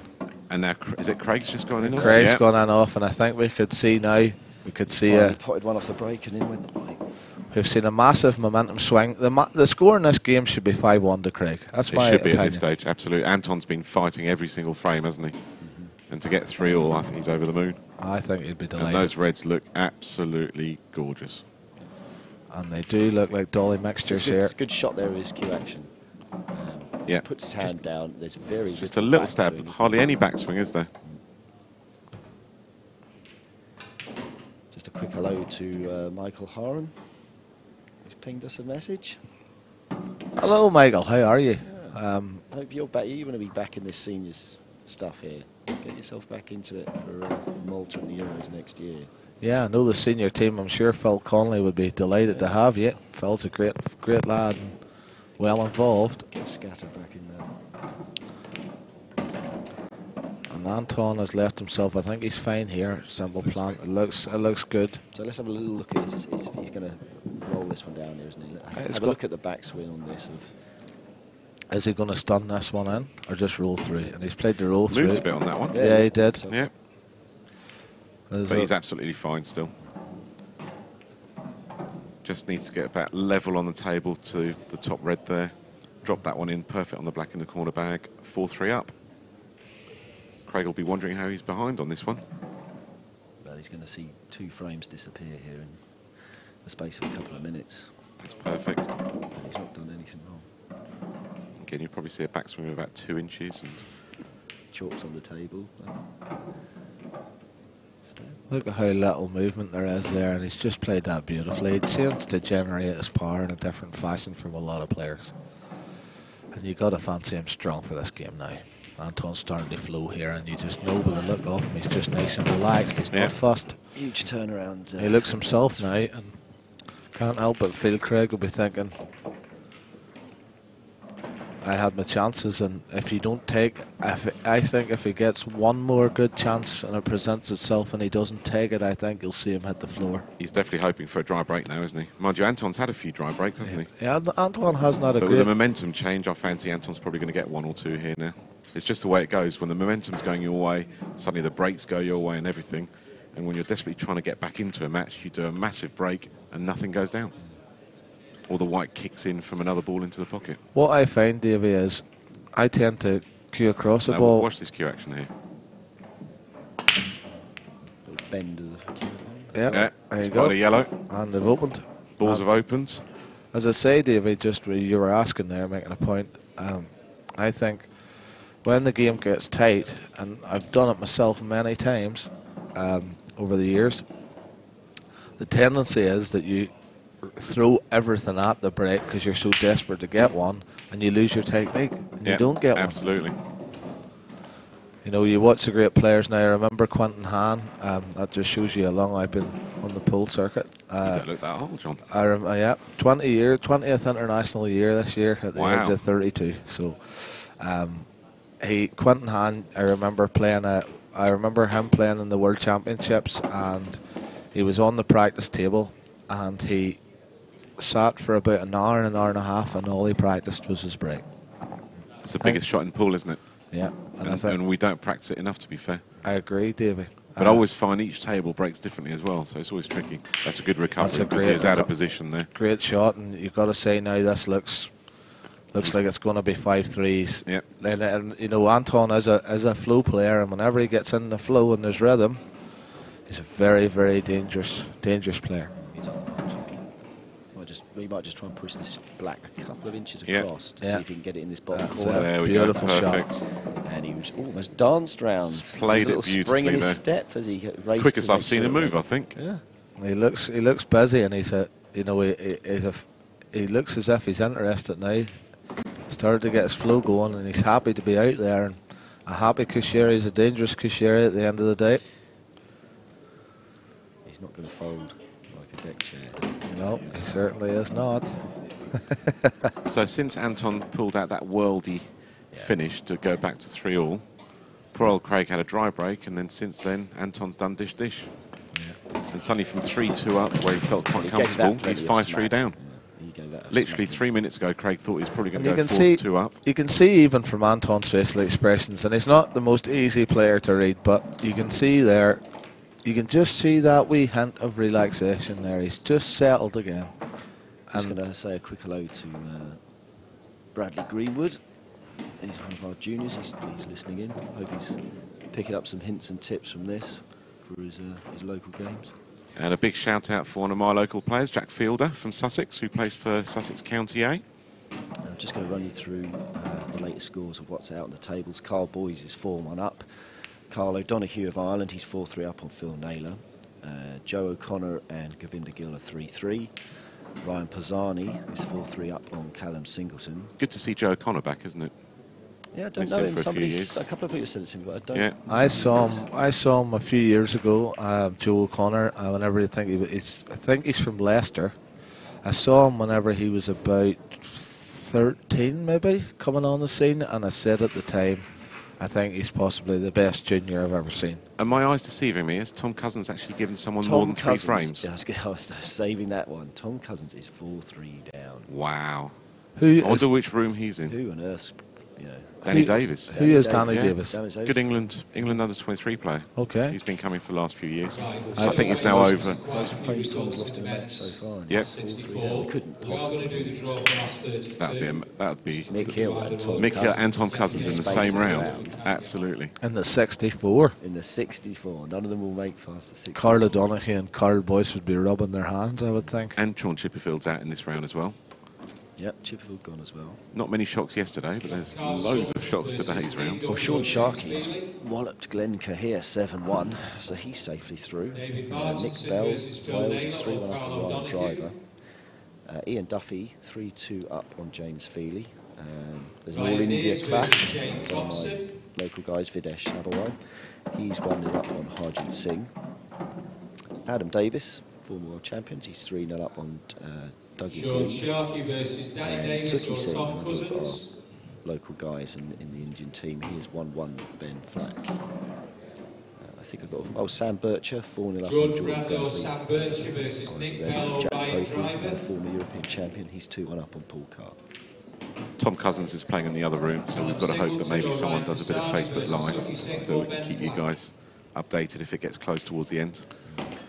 I still fancy Tom to win 7-4 on that one. There's a chance here for Craig. You'll know the high level of importance in this frame. I think you'll see him run through here, give himself a little bit of an angle on the second top yellow to come down the line.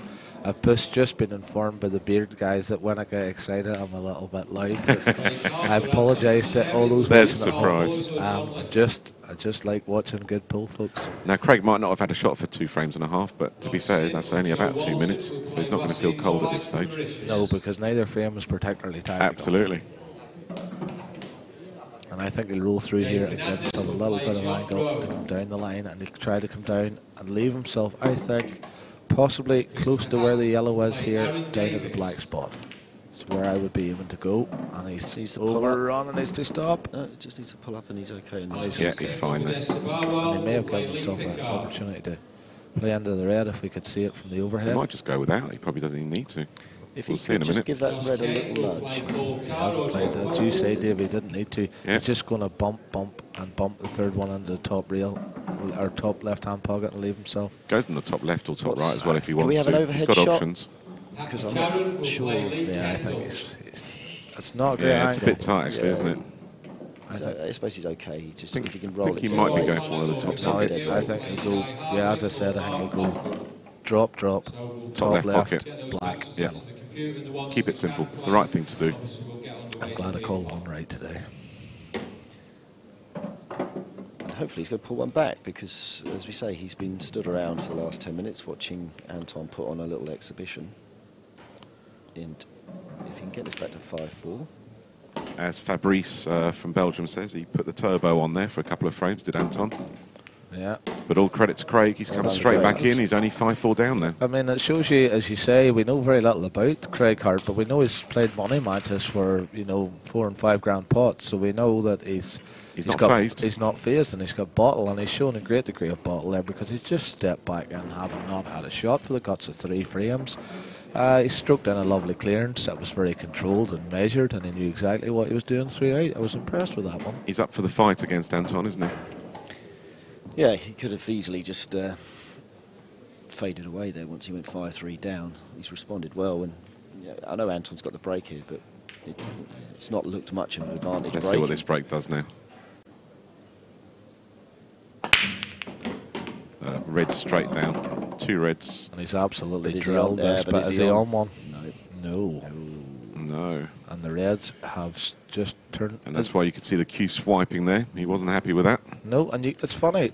You break a set times just for anybody that's sort of starting out. You'll know when you're playing even at county and league level that drifted. Wow, that was on its way, wasn't it? I think that drifted. Yeah, you could see that coming down the table. It was starting to go left, and even when it clipped the edge of the ball, the white was sort of turning left on the way back up again. These cloths are so thin that it only takes as much as a finger mark to move the ball an inch when you're playing dead weight, and it's very, very challenging. It's very frustrating. You do have to be careful of the finger marks when you're playing slow shots on these new cloths. More so than if you're playing down the local pub where it doesn't really have an effect. You can see the finger marks, can't you? Yeah, because they're so thin to allow the white ball and the cue balls or the object ball to travel. Because a lot of times people think the table's rolling, but it's not actually the table rolling, it's just the finger marks. I don't know what his thought process that was was a behind strange that shot. shot. I think he went for the pop because he was looking at trying to play a snooker into the top right. And Anton's broke the bad one out. When he might have just. That might have helped as well. Just that tiny little flick on both the yellow and the black might have helped him there. I don't think the red by the yellow goes, but I think the red by the red black, by the black now definitely goes. Yep. So this is going to be another little test of Craig's safety ability now. He has very little chance of going for game here. Anton's probably going to get the first go at it, and he's going to have to play a pretty good containing shot.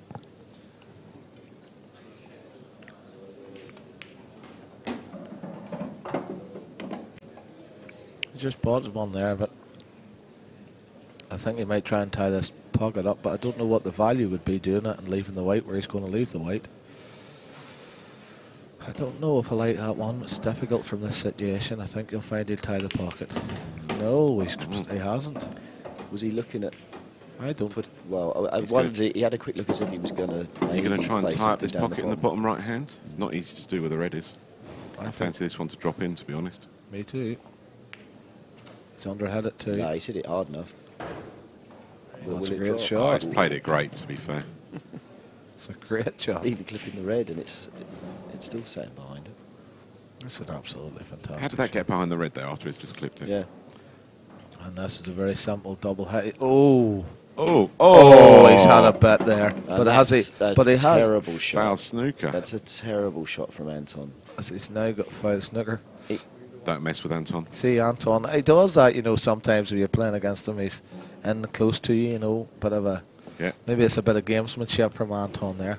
Yeah, I mean, anybody watching who doesn't realise just what happened. I mean, Anton played the deliberate foul. He knocked Craig's yellow in, and he was trying to then leave a very tough finish for Craig with 2 shots and playing out by the jaws. But because the yellow had dropped in, he'd left a situation where Craig couldn't hit both sides of one of his own yellows, a bit like a free ball in snooker. And because he can't hit both sides, he's entitled to pick the white up and now play it from where he likes. He has got 3 balls that are tied up, so he's got to sort of try and find a shot which can free all 3 of them up if he wants to go for the dish. I mean, it's the right That's the shot from advantage of Anton 2 to knock the shots. yellow in, but Absolutely. it was pretty sloppy to give him the chance of breaking stuff out and moving. So let's have a look. So he's opened up. That's not bad. He's got chances now. He's got a bit of work to do with the whites. But that yellow next to the red does go in the middle bag. I've had a great question in, and I want to ask you once we get through at the break. I think you'll enjoy this one. Okay. So that's one for the. After this frame? Racks. Now, if this was Anton, he would probably pop the yellow in the bottom left and let the white run onto the red, stick it on the bottom cushion. Then he would drill the yellow into the right middle. Yes. And then he would just be on the top top right yellow and smack it in. Yeah. He would go for game. He's going to do this in the reverse order, I think. But I think He's gonna I take think he's that's now a gonna smarter drop shot. this. He's now going to drop this one and play the middle from I him. think that's a better shot because I think what he's realised here is if he doesn't have a lot of work to do. He's only going to have one tough pot here, which is this one. It's the only tough pot he's going to have, and I actually think that is Played it well there. a very, very good shot. Couldn't see there from the initial camera angle that he was able to take that yellow top left. But Yeah, that's the way I would have played it Big myself, shot, although yeah, not big as shot. well as that. But yes, that's a To fantastic. be fair, it all come from an unforced error from Anton. So Yeah. it's only Yeah. fair that it goes to 5-all. And I tell you, the kid, he's impressed me, this fellow, Craig Hart. I got to say. All right, the prediction of Hell is looking tasty. It is looking tasty. Okay, lads, the question. All right, here we go. Now, Who's this from, first of all? it comes from Pierce. As I Mr. said, Sharratt. he says, who would make, in your opinion, a current World Rules 5-man dream team, excluding all English-based players? So a 5-man team. 5-man team from all the other countries to take on England. Who's in the team? One I'd put in is Dylan Leary. Dylan Leary, yes, Northern Good idea. Ireland. We can take one. Maybe we take one from I'll actually put Anton Kashira in there as well. Anton. Yes. We'll take Dylan that's from two. Northern Ireland. Dylan. We can have a British Lions. I would possibly. Tom Cousins, I I would would put in you'd there have without Tom a shadow of Co- doubt. Tom makes Cousins. 3. Then you have a lot of players that have a chance. From the people that I are think here? you have to take Stephen Dempsey. Is this from the people that Yeah. are here at the moment? I think people who are here this week. So Stephen Dempsey, yeah, he's not in the team. He's here for the singles, but he's not in the Well, if we team. took one from each country, then is Dempsey or Carlo Donahue Yeah. from better Ireland. of the two? Well, I'd take Dempsey. I'd say Dempsey. All day. Just, absolutely. just Dempsey over Donahue. Not a lot in it, but but you're talking just. for a one-frame team pool. Yeah. I go Dempsey. You go Dempsey. But then in we saying that, have a Carl's- Northern Ireland, we have a Republic, we have a Welsh, A Maltese. we got a Maltese. Would you take Anton over Clayton? Yes. Yes. Yes. Yes. I wouldn't have done 3 years ago, but absolutely now. Clayton for anybody Clayton's listening. won the European Championship Oh. singles as well, hasn't he, from Malta? Anton, Anton. what are you doing? Anton looks as if. This is us. Flustered, This is isn't us he? cursing people again. Yeah. We name him. We've just put him in a worldy team, and he's just played 2 dreadful shots in a row. So maybe we'll take Anton out. Well, Put Clayton in instead now. He probably had he probably had a sudden feeling of sickness in his stomach after renaming the world team. Something probably just happened to him. Hitting Patel of India has to be close to the Indian team with some smashing players as well. I'll tell you what we could do, right? Well, Men's last 32, table 10, Dave Fernandez, John Rowe. here's Table the leading 13, individual Aaron players at the Davis. moment. So we've got Manny Byrne, our boy is number 1. Scotland's Alan McLeod and James Feely and Anton are all joint second. We have Saeed Adisa of Morocco, Lee Kendall, Scott Kennedy, Antoine Hitton. There you go. So Hitton Patel is currently the top Indian. Hitton Patel, I would definitely have, and I'll tell you as well. From Scotland, I would either go Darren Matthew or Pat McCarron, and I'd probably edge towards. I think I'd probably edge towards Pat at the minute, but Darren Matthew for me was the best junior. When I was a junior, he was the best junior in the world. He won it 3 times, didn't he? The Junior World Championship. 3 times. I think he's the only one to do it. Yeah, he's never quite done it in the in the main singles yet, but he's still got time. From Morocco, he's not here, but the person I'd choose there is Amer Riyad, the Asset, as he's been nicknamed. But he is an awesome one-frame pool player. That's a fabulous team of players there, it has to be said. So it's a great question to be sent in as well. I think it's interesting here. I think Craig played the wrong shot in the opener. He's had to burn a shot here whenever the balls were on, and this finish is still very makeable, and I do fancy him for it, but he's taken his little cushion away of having that extra shot, and he hasn't landed great there either. But you've got to think the way those balls are positioned and the way he's been cueing, that he should take out this finish, Wolsey. Can we see the overhead? Can we see if that yellow passes into the top left?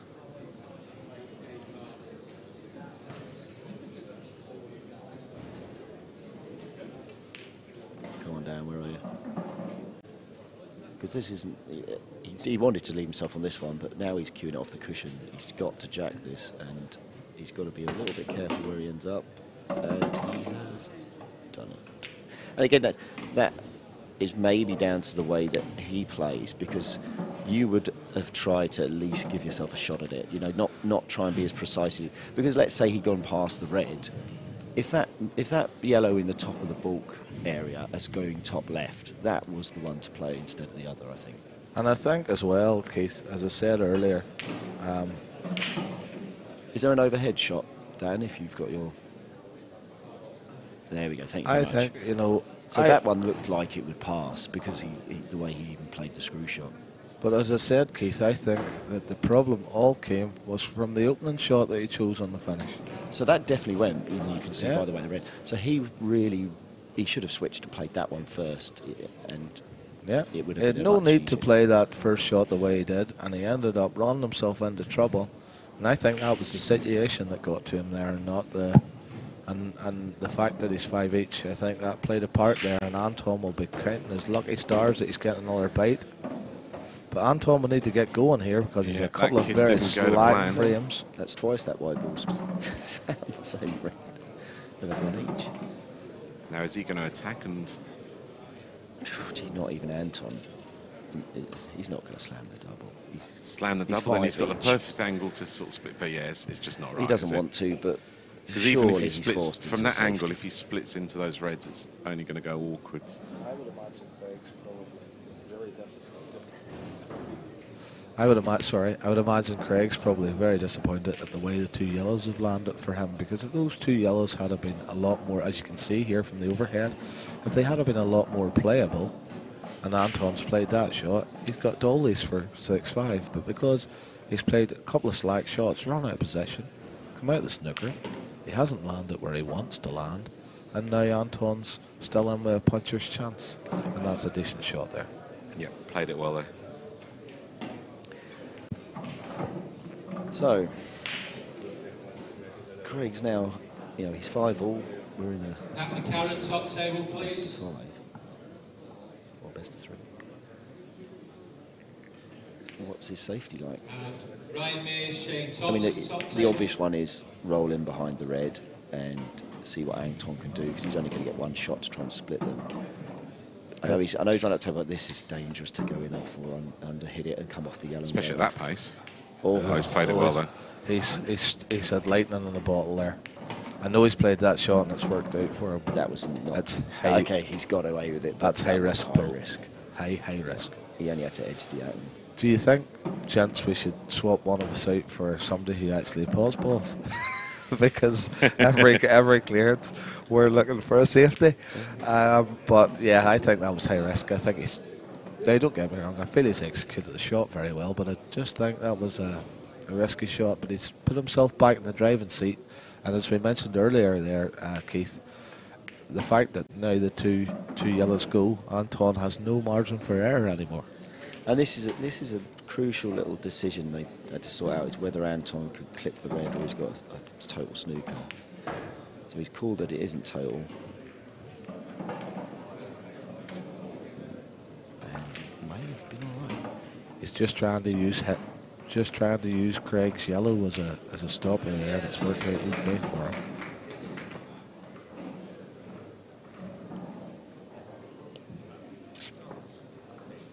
I'm looking forward to seeing what kind of shot the lad plays here. Just a little swerve. He's played it, but it hasn't worked, and now he has put himself in trouble again because he's tied his two yellows up, and I would say he knows. And again, that's a decision thing, isn't it? He wanted to find a finish out of that, whereas he could have bobbled it over the pocket and left the white stuck at the top, and Anton would be facing the same shot, but this time with a yellow. And Anton can play a shot now, which is a plant, but he can also play it in such a way that he'll leave the white down the table and not leave any great deal of finishes on. Look, he's played it, it hasn't gone in, but he hasn't left, because the two yellows have gone safe, he's left a marginal finish.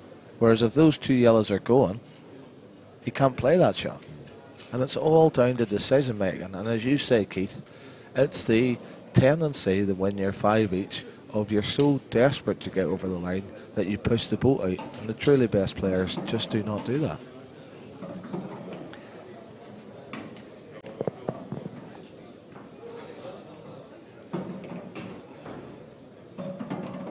He's not got a lot of options. I wonder if he's going to try and just leave the white stuck to the yellow on the rail. Just put one yellow over the pocket and leave the white ball. Open up his yellow a little bit. To the yellow Absolutely. on the side. Oh, I think he drifted a bit there. It's definitely what he's trying to do.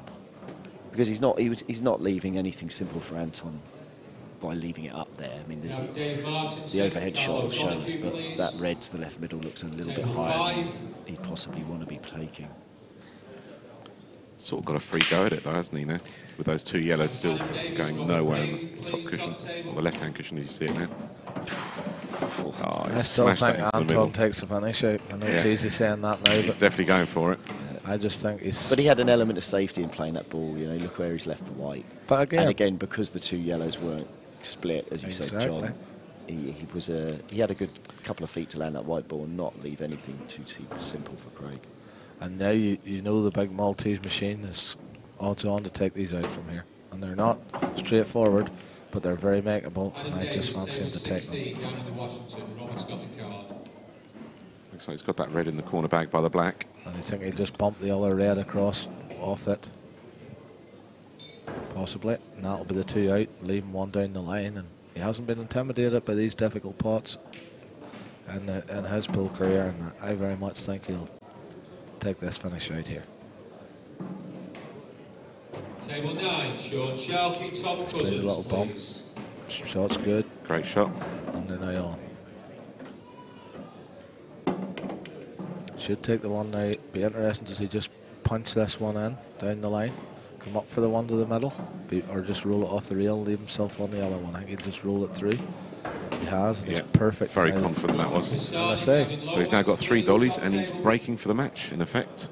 And I would say Craig Hart's probably thinking that's another one that's got away from him. And hoping for a dry break. And he's had Craig can have no real complaints when it comes to the run, because he's had a couple of times he's had ball in hand and the balls have been in good shape and he hasn't taken them. That's taken nothing away from his ability, because he has impressed me here, but I kind of feel for him a little bit, because I know whenever he's watching this back, he'll be looking and thinking, yeah, I had chances here against Anton, and I still am 6-5 down, first to 7. I'm still well in this match, but you know, the chances I've let go, this match could already be, he could already be sitting eating a club sandwich in the bar at this stage. Well, he's only been a couple of shots, and he's had a couple of frames there where he just, you know, even that one there, he jacked up on that yellow to the bottom left, and he's pulled the white right in behind the red, and if he misses that, he would be 6-5 up. He's just had a couple of little shots not quite executed properly, and Anton's not letting him off the hook. Anton will be hoping to send him for a club sandwich here in this frame very soon. He scattered these. Oh, this could be dry. Look at this black and white, though. Oh, it's dry. It is dry. That's all that Craig was hoping for, isn't it? Yeah, just give me a shot. Give me a shot is what you'd be saying to yourself in that circumstance. Yeah. Et bonjour pour Noémie et Arnaud, encore une fois. Have we got an overhead shot down just to see if we can spot if the red goes into this top right, or is the other one in his way? He looks to be playing it. He has to get this. This is frame and match ball, I think.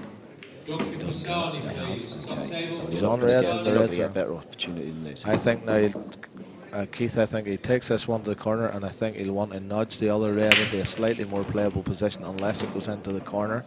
If it does go into the corner, he won't play near it. He has just nudged it, and it must go anyway because he's played it that delicately that it must have gone. I think he'll roll through now with this one to the middle and leave the one that he's just nudged to the opposite corner, roll through and take the one in mid-table. I think you'll see him take the hanging ball over the middle pocket last as a simple dink out because he only has 8 or 9 inches to work with, and he'll leave himself black to corner.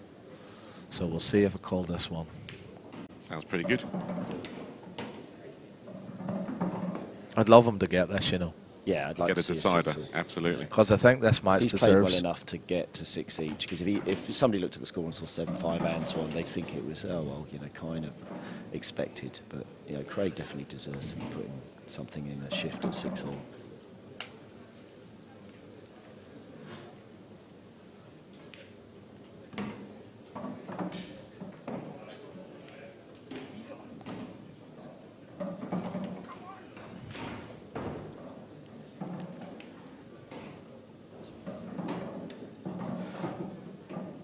So I think Craig's just trying to work out which red to leave last to get onto that black, because it is a small window to get on the black. It's easy enough to get on it, but it makes a big difference which one he chooses.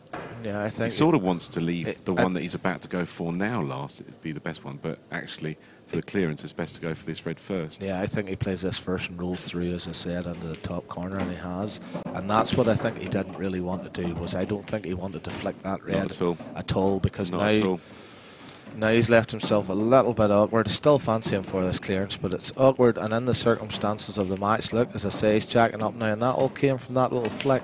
He's had a foresight, he's played it very well. That's a great shot. This is the key shot now. He's just, and he's going to, Davey, as we said, he's going to now take the one in mid-table as his third shot. Absolutely. I think he goes middle of the table, black over bottom, or sorry, red over bottom left, and then red to middle, black. Massive This can still clearance. go wrong, but I fancy him to get it. I think he gets it. He's certainly slowed down, hasn't he? He's certainly taken his time now, and he's realised now how important this is. He get it right. It's a beautiful shot again. He's cueing those like an absolute dream. As long as he doesn't do anything silly, there's plenty of gap. Dan, have you got an overhead, just so we can see how much space he's got for those, where those two yellows are in the black ball? Where he's looking now. I could do with a bit of this lad's composure. He's really impressed me with his approach around the table.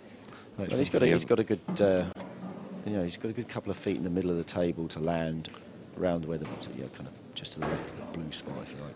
He's going to have to screw straight back, though, isn't he? Yeah, he hasn't got the angle to sort of bring it across. Because that would have been quite nice if you bring it across to around where the pink spot is just past. It would have been an easier shot on the last red to get onto the black.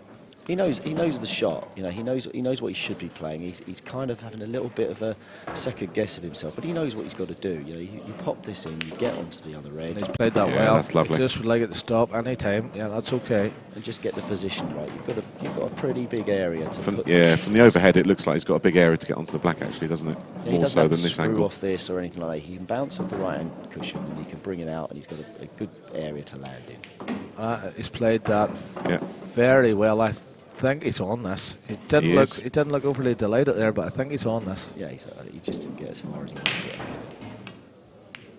No, he's missed that. I told you. I just thought with his body He was language. worried about hitting the yellow there, wasn't he? He did rush that a bit. He was taking his time on all his shots. No, you're right. And that John, one he went straight He did down. have a little look in the air as he walked past, as if he didn't think he was on it, but. Yeah. Oh. And I think I'll be quite honest. I think that he's approached, as you say, David. He's put a quick one in. Yeah.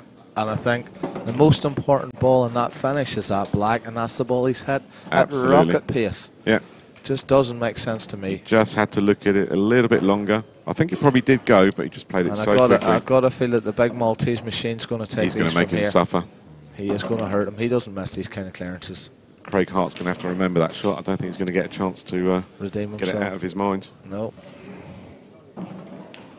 And I mean, he's played some beautiful shots there, and he's stroked down long pots, and that was the one shot in the finish you're thinking, take your time, because it's so important in the context of the match, and he's just rushed it.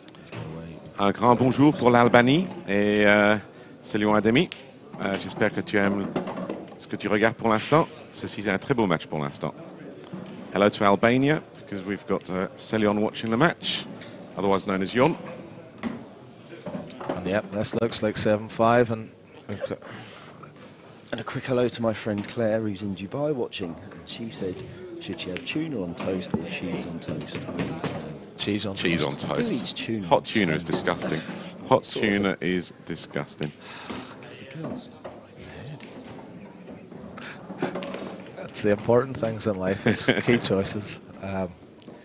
Indeed, and Anton Is there we go. Black, Anton won 7-5, and I'd say that Craig probably had most of the chances, didn't he, really? He's going to be kicking himself.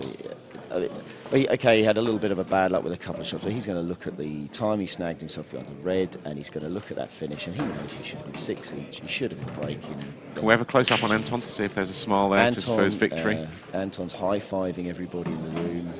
He's had a little dance around I think the there's a table. smile on his face now. He's under a bit of pressure, Anton, and I think it's important to remember that as well, because I know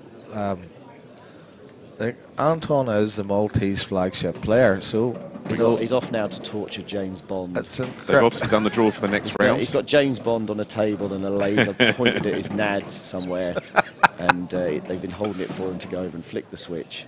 Looks like Josh Kane's prize for winning against Mick Hill is now a match against Jack Popel, which has just started. Yeah, we can give you a few updates, can't we, before we log off. I did hear that Videsh Sabwal is 3-1 up on Harji. Ben Flack has just beaten Suki Singh 7-2. Jack Popel has beaten Paul Carr 7-1.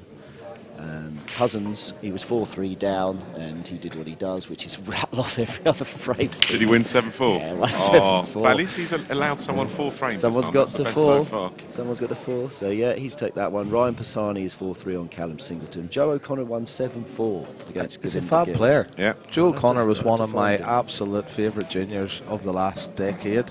Watched him play, and I thought he was fabulous. He's taken a bit of time out. I think he played a bit of snooker too, Joe. Nice kid and very talented. Well, I'd say he's not a kid anymore. There's Tom Cousins playing on that table against Sean Sharkey from the looks of things. Yeah, Carl O'Donoghue's won 7-4. He's gone through. And we're just looking at the draw now in the next round. 3 o'clock starts for some of these games. Dave Martinson's playing Carl O'Donoghue. That's about to kick off. Ryan Mears has got Shane Thompson. Sean Sharkey's got Tom Cousins. That'll be a good game. That's a good one to watch. Adam Davis, who just won 7, has got Robert Brady. Oh, lovely. So that's going to be a tricky one for Brady. Pat McCarron's got Lee Kendall. Clash of Styles. You could begin to explain that one if you haven't seen those two. Josh Kane's got Jack Popel. Chris Hatton, I don't know. He's got Aaron Davis. Duncan Pisani's got Gavin Lomax. That'll be another good game. There's some good ones popping up in there. I mean, Dave Fernandez, who's been excellent this week, really played beautifully. He's got John Rowe. I fancy him to beat Rowe. I think he takes Rowe. Yeah, I'd go the same way. Dave's been playing well. I quite fancy Dave's chances of getting through that. And again, you know, for people listening, these are random draws. You know, there isn't any seeding or anything like that. So when you get through to the next round, you've got no idea who you're going to get in it, and it does throw up so many good games to sit and watch. I don't know if Beard have got the lineup for the next one, because obviously Tom and that are already out there. I don't know who they're going to schedule to put on for this as part of the 3 o'clock sessions, or unless somebody's picked one. It'll just be a surprise. It might be a surprise. Carl Sutton's through. He's waiting to see who he plays. But no, there's a good strong. See John Rowe playing there at the moment. A lot of big names playing there. Jack Popel as well, I think. Yeah, he's just started against Josh Kane. Yeah, so there's Josh Kane on. There's Sharkey, Sean Sharkey, and Tom Cousins. Looks like Tom's about to pop the black for a frame there. Oh, they're going to put the Yeah. seniors Seniors far final. right. So Phil Conley. Looks like Sean had the first chance in that frame because there's only one yellow left. Phil Conley pinged us a message earlier to wish his friend every luck in the final, and they're going to pop the seniors final on. So that's going to be Keith Brewer against, what was the guy's name? Where's Phil's gone? I'll have to check. Keith Brewer and Gary Willis. There you go, Glenn Nobody. Right, Gary Willis and Keith Brewer coming up now in the seniors final. That's going to be the one on next. Okay, so folks, so big thank you to everybody that tuned in. We hope to be back before the end of the week again, but I think we can all agree that was a very enjoyable match, and Craig gave a good of account of himself, and Anton got the win. Yeah, definitely. And if you're looking for results and updates, the next commentators will be coming in for the seniors final. Otherwise, everything else that you need, you can find it on the WEPF.org website. Okay? Right, thanks you two. See you later.